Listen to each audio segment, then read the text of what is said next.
Welcome to the Education, Career, and Beyond podcast. We've combined life experience with young adult drive and ambition. Are you just starting to college plan? Did you finish your education and wonder, now what?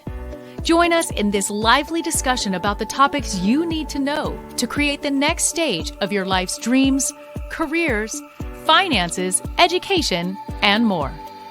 Brought to you by Voice for Heroes 501c3. Well, hello. This is Ed Sanderson, one of the co-hosts over here at the Education, Career, and Beyond podcast.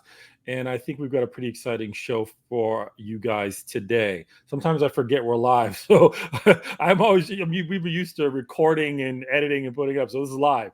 So today it's Capri and myself. Capri, say hi to the folks out there.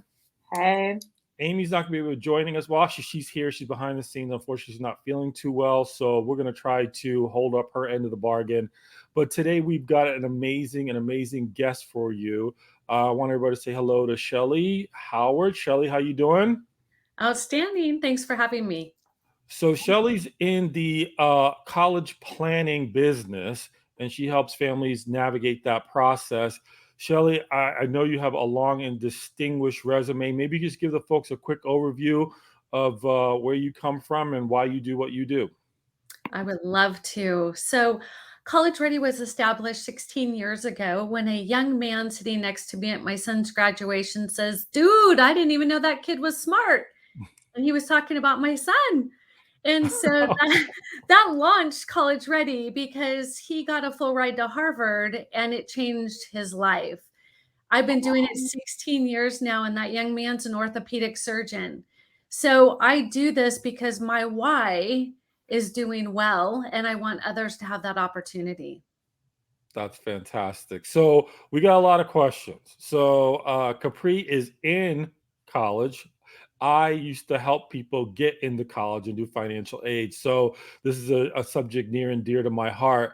And I think maybe having a different voice will help people kind of put things in perspective. And I think the very first question I have for you, because it's the one I get the most, Shellee, is when do you start planning this whole college ready thing?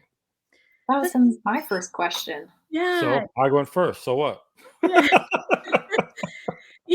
This is every podcast, they want to know the answer. And I simply state that starting when they're young and not having it, what do you want to major in? What do you want to do? It was when my son was in 5th grade, when we would tour Boston, we went and toured Harvard like you would a museum. When we were in San Diego, we went to UC San Diego. So it's just a fun conversation to have, just like all the other conversations with your young ones. But when do you really start planning is when that student is inquisitive, when they're like, okay, so what's this college thing? And why do I have to go? And why I don't like more school. Do I have to go? And when they're just starting to really bring in the intellect, which usually comes around 7th or 8th grade, is the best time to start because they haven't made any mistakes yet. So I love when they promote from 8th grade and I get to help them with their first academic plan. It's brilliant because then there's no regret, no mistakes. Got it. So Capri, I stole your first question, so I'll let you take a stab at the handful I've got. Maybe you can steal some of mine. Wow. There's a couple of ways we could go, but I think we can stick to the topic of like getting into college right now. So you just said that you don't have the chance to make mistakes if you're starting early. Can you give us a little more about what that looks like?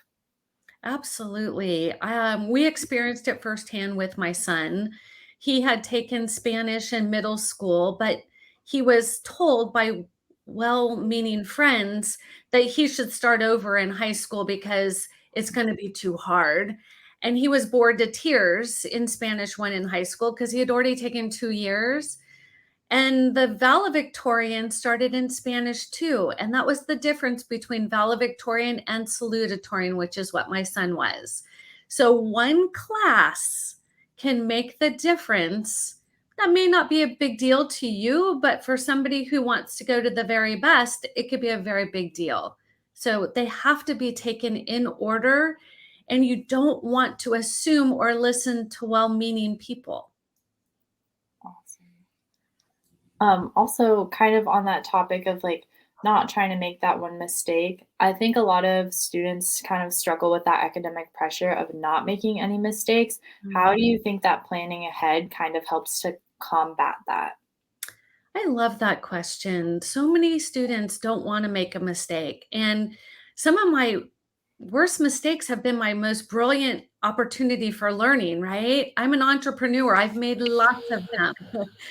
So I think it's important that when you have a plan and you start early, you have a chance to analyze and look at, if I don't do this, this will happen. If I do this, this will open up that door for opportunity. So making a mistake is not the worst thing if you look at all of the things in front of you and have a plan. If you're just throwing darts at a dartboard and hoping they stick, those are the mistakes you really don't want to make. Got it. It's a very good way to look at that from a learning perspective. And like, if the more you plan, the more opportunities you can see ahead. That's great. I do want to take a go. Yeah, I mean, aligned with Capri's question about, in your answer, Shelly, starting early. What do you tell a parent who's hasn't really gotten into it? Students are sometimes focused on the academic side and the social aspects, or they're looking at, athletics and extracurricular activities. What happens when they wake up and their kid is finishing up their junior year and they really haven't started on that process? What do you recommend they do to kind of get caught up?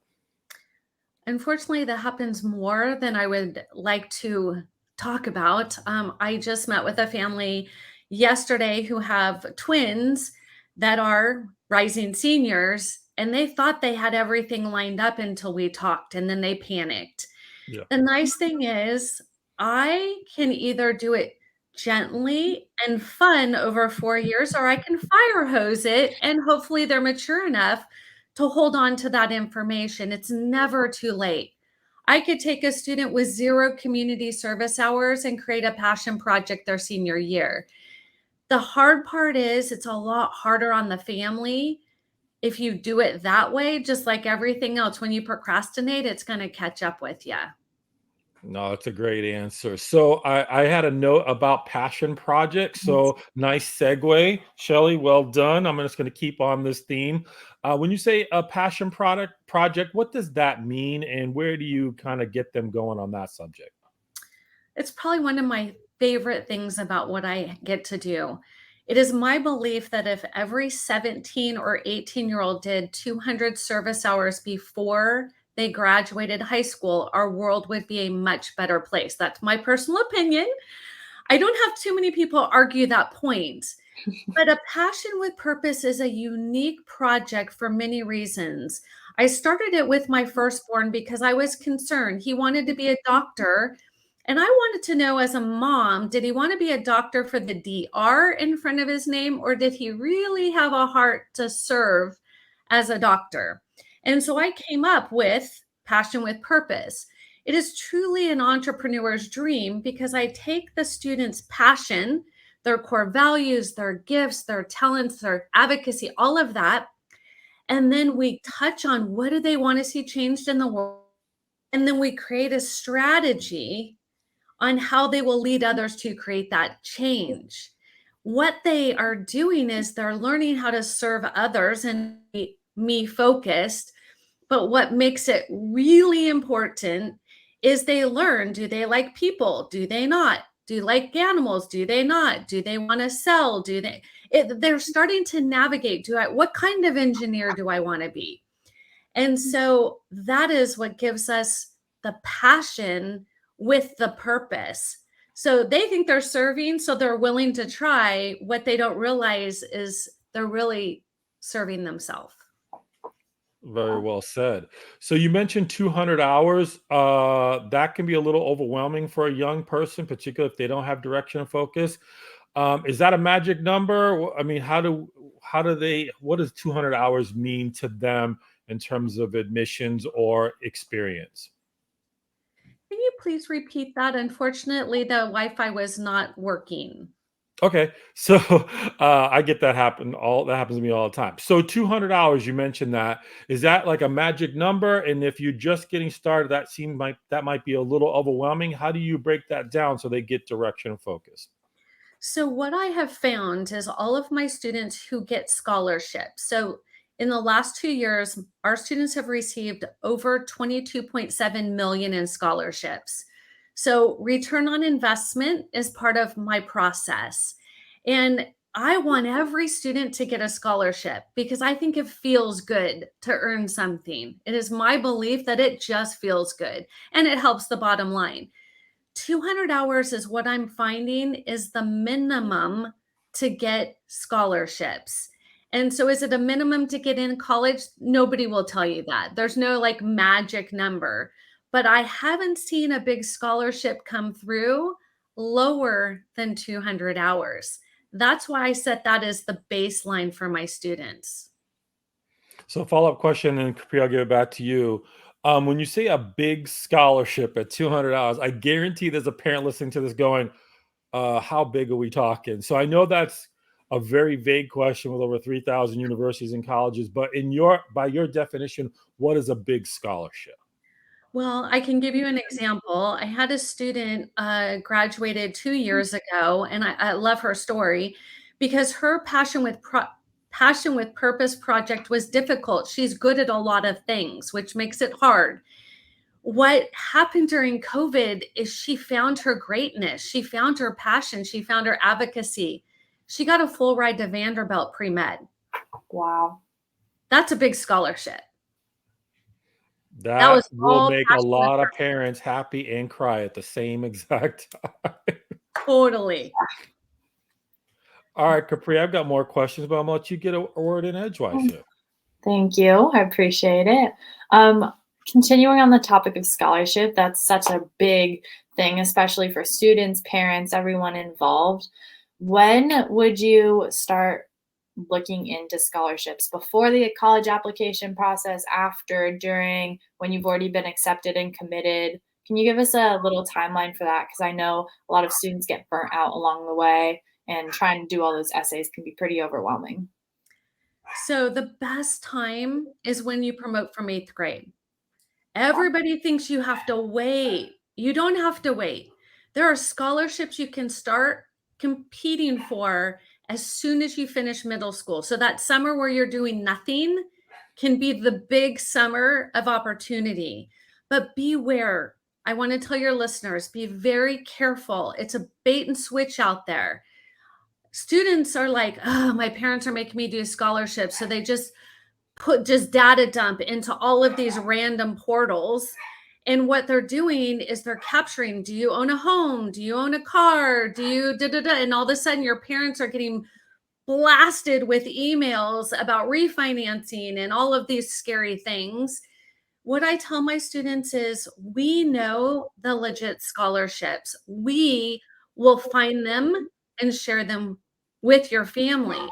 The other piece is I help them understand if there's no essay attached, do not do it because that is where they draw the kids in. Oh, this one's easy for $1,000. And then they give them all the data. It is a dangerous world out there. Just be very careful that you don't give any personal information out, but you can start in 8th grade and start building those scholarships. I have students who have gotten a free education on independent scholarships. Wow, that's incredible. That is amazing. Do you have any, I guess, better resources for finding scholarships that aren't necessarily like just trying to capture your data? Yeah. So a lot of untouched scholarships come from parents' jobs. That for some reason, nobody looks to the HR department and they have tons of money set aside for scholarships. The other one is credit unions. There's a ton of money through credit unions. The Rotary Club, the Kiwanis Club, all of those organizations, the Elks Club. I could go on and on. Like there's so much money out there. It's ridiculous. In my book on chapter 9, it lists all of the different legit ones, the ones that are safe that I have vetted, and 10 colleges that are tuition free. You just have to work. Wow. Very Quick nice. intermission. Can you tell us more about your book? Yeah, thank you. Absolutely. So my book, the title is How to Send Your Student to College Without Losing Your Mind or Your Money. Brilliant. Yes. So that topic came up because that is what parents are most frustrated about. Yeah. It's overwhelming and expensive. So I spend 12 chapters simplifying and making it accessible and easy to find information. That's genius. And where can listeners buy your book? So you can either go to freebook.collegereadyplan.com and get a free book, or you can go to amazon.com and pay for it. It's completely up to you. Good deal. I'd take a free one any day. Which one will I go with? Let me think. It's only for your listeners. So if you're not listening, you don't get the free book. That's a gift. There you go. Ooh, Thanks for sharing awesome. that with our folks. Yes, Got it. we always are looking for more books and resources. That's incredible. Okay, so now going back to the scholarships, you said that students should only be applying to scholarships with essays. How do you make yourself stand out in a scholarship essay? I'm assuming a lot of these are pretty competitive, lots of go-getters applying for the same pot of money. So I always tell my students, put yourself in the reader's position. If they wrote the scholarship question, why do you think they wrote that question, and what do you think they're looking for? Are you that candidate? If you're not that candidate, don't waste your time. There's a scholarship out there right now, $10,000 for being a vegan. $10,000. I could be a vegan for $10,000, just saying. Oh, So, me too. right? But if you're not, and you're a big beef eater, don't do that because they'll see right through it, right? So number one is, why are you applying? That's the first thing. If it's a good fit and you're like, yes, that's me, then tell them why that's you. Tell them who you are. Tell them what you've done. Tell them why you matter. That's all they want to know. Most of the time, the people giving the money, I give a nice big scholarship from College Ready. And the reason I give the money is my simple question is, why would college change your life? That's it. Simple question. But what I want to know is, are they going to college because their parents are making them? Are they going because they feel like everybody else is and they have to? Or they truly believe that this could be game changing for their future? So do you see how you can just read into it 3 different ways? And all I want to know is, why should I give you money? That's what I want to know. And all you have to do is answer, because I think college will make a big difference in my life. Incredible. Thanks for breaking that down for us. Yeah. Ed, I see your thinking face going. I know you have questions about scholarships. Well, I think another interesting question that comes up, Shellee, and I'm going to go the other extreme where Capri was about starting early. You said 8th grade. What happens if a young person's already in college? Are there resources available to them to help knock down that cost of attendance, tuition, whatever they can to kind of, they pick their dream school, maybe the price tag's a little higher. What can they do if they're already in school? Wow, this is a fully packed one. So I'm going to just break it down a little bit.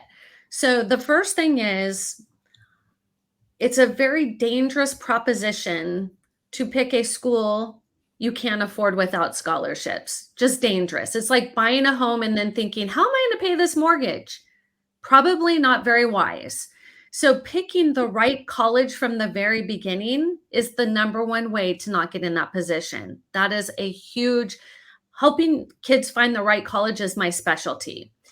The most generous colleges are out there, but if you're picking based on a football team or a basketball team, that is not going to be helpful when you figure out you're in debt $300,000. Ouch. Right? So let's just say, okay, we're in college. We figured it out late. We didn't know Shellee. And now we're having that moment of, what did I do?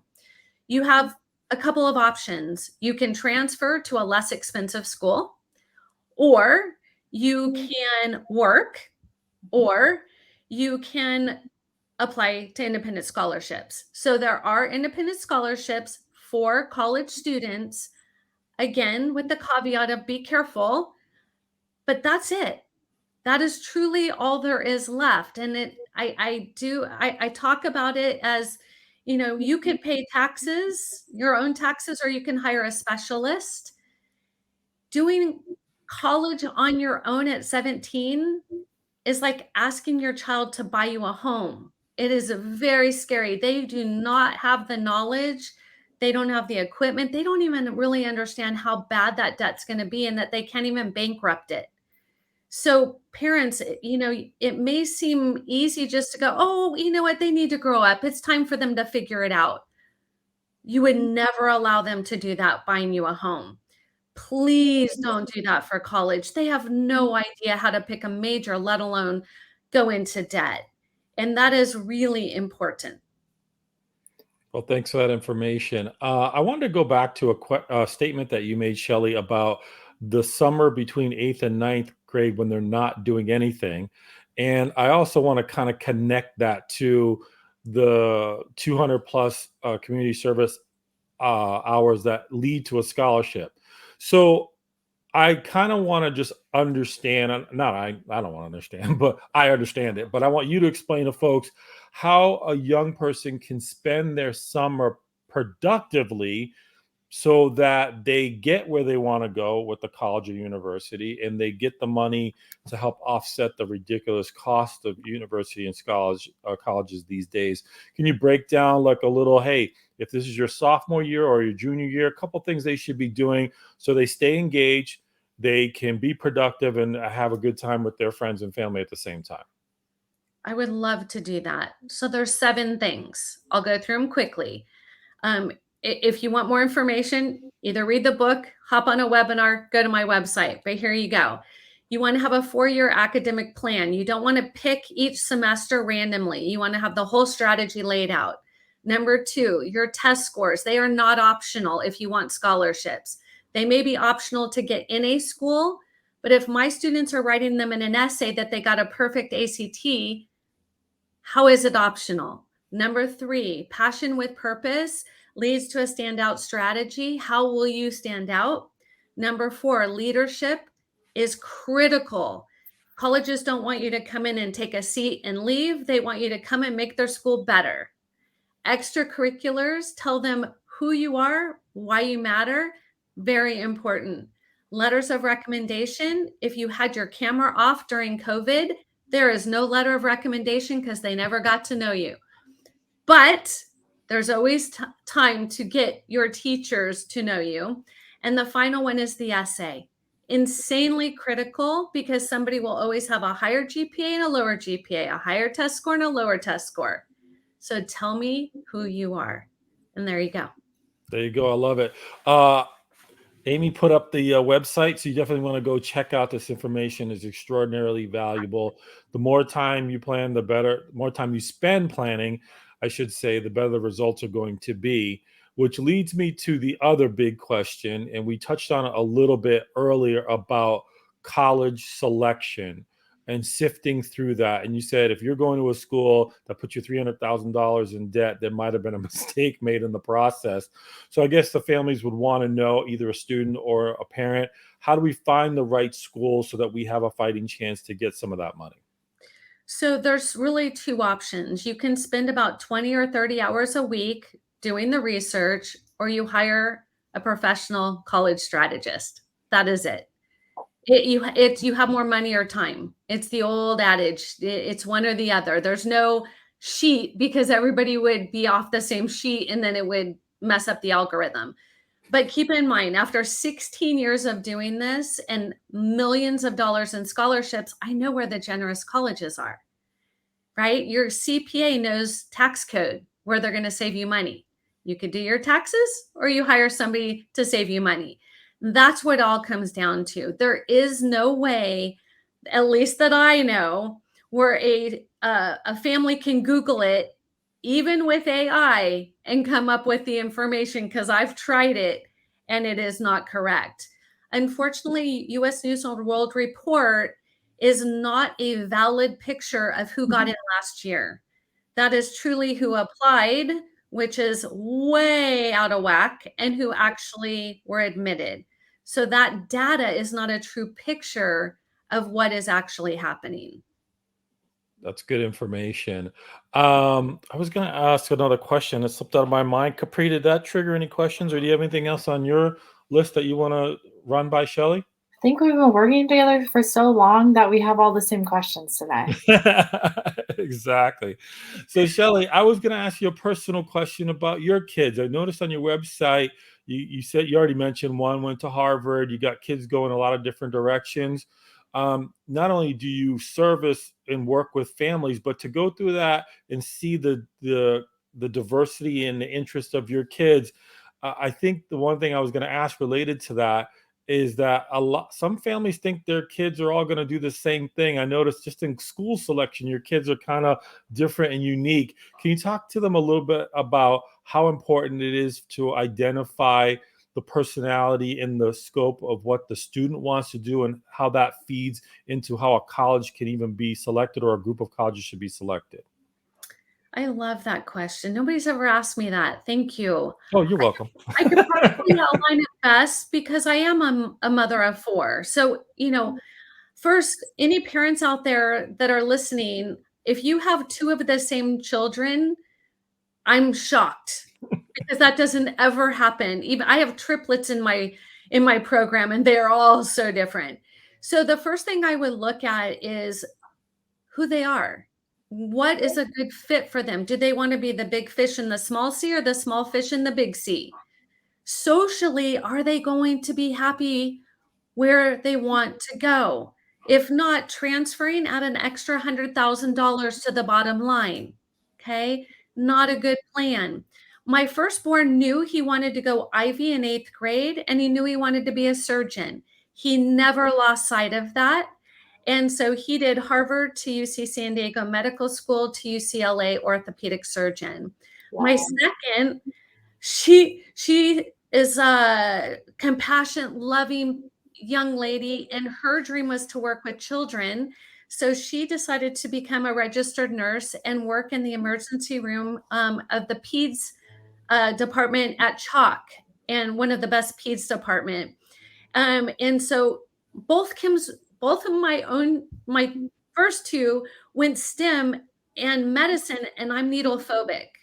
So ironically, either they didn't want me in their place of business, or they saw I have a huge passion to serve my community. My core value is community service. So I think they saw my love for serving my community, and maybe they wove it into their profession. Now my stepson and my stepdaughter are on a different path. My stepson is going to be news and broadcasting, and he's at San Francisco State, going a completely different direction. And the youngest I got to raise, she knew that he went to Harvard, she went to Alabama, and he went to San Francisco State. I'm not doing that. And I want to graduate debt free. So she said, I'm going to go international business, and I'm going to go to AAU in Prague in the Czech Republic. Wow. So she's getting a dual European and American degree in 3.5 years for $27,000 in total. Wow. How impressive is that? So please, parents, they're not different, right? Meet them where they're at, and they will end up thriving. All of my kids are where they want to be, and they're doing well because of it.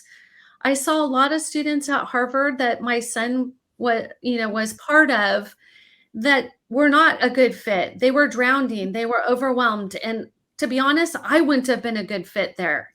It was intense. My son got 1B all 4 years, and he thrived there, and it was perfect for him.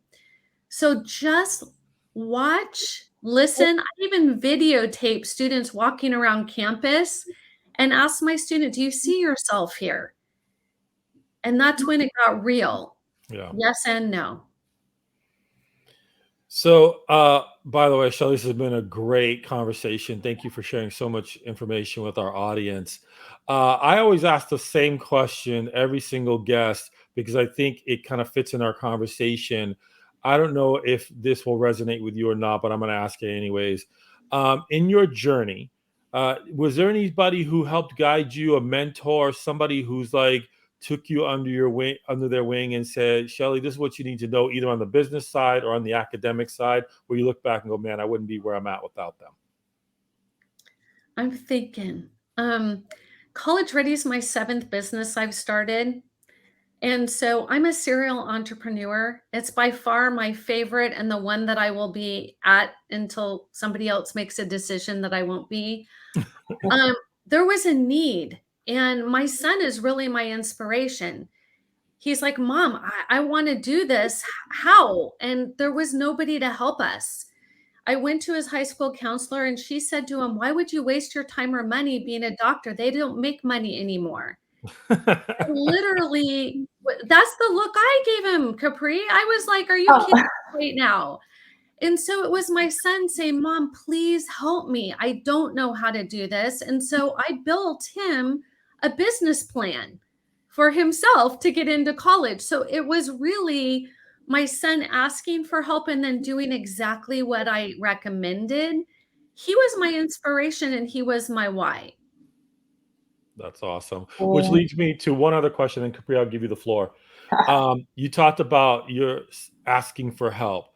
How important is it for parents and students just to ask for help? I mean, this process, as you know, is a horribly complex kind of way. It's just difficult to navigate. It's horribly complex.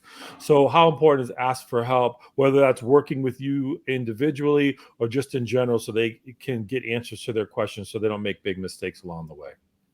It's so important. And that's why I give away my book. So freebook.collegereadyplan.com for your listener is because it's the foundation of the house. I can't give the whole house because it would be novels. It wouldn't be a book. And interesting enough, is it not coming up? It should be collegereadyplan.com. freebook.collegereadyplan.com. There you go. There it is. Okay. So honestly, I wrote the book because I lost a bet to my son. If you want to be straight up honest, when he left for Harvard, I was so proud of him. And he said, Mom, if I graduate without debt, you need to write a book because other people need to know how you did this. And I'm like, yeah. Okay, sure. I don't like writing. I'm not my essay editor. I have a professional essay editor for my students.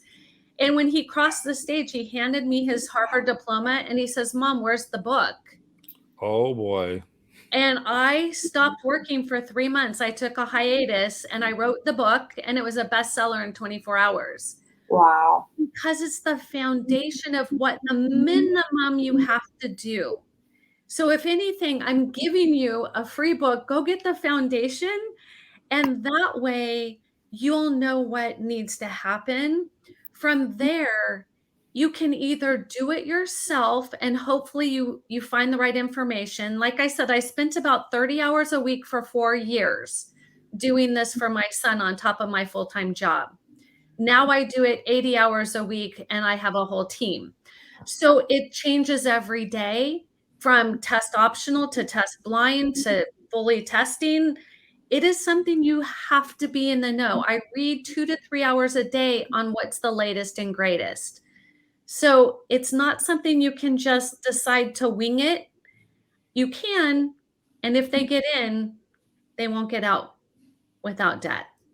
That's the risk. I like that. I think if I was going to summarize everything you just said, Shellee, it's either an investment of time or money. You better pick which one it's going to be. For sure. Yeah. All right, Capri, final questions, thoughts before we get out of here?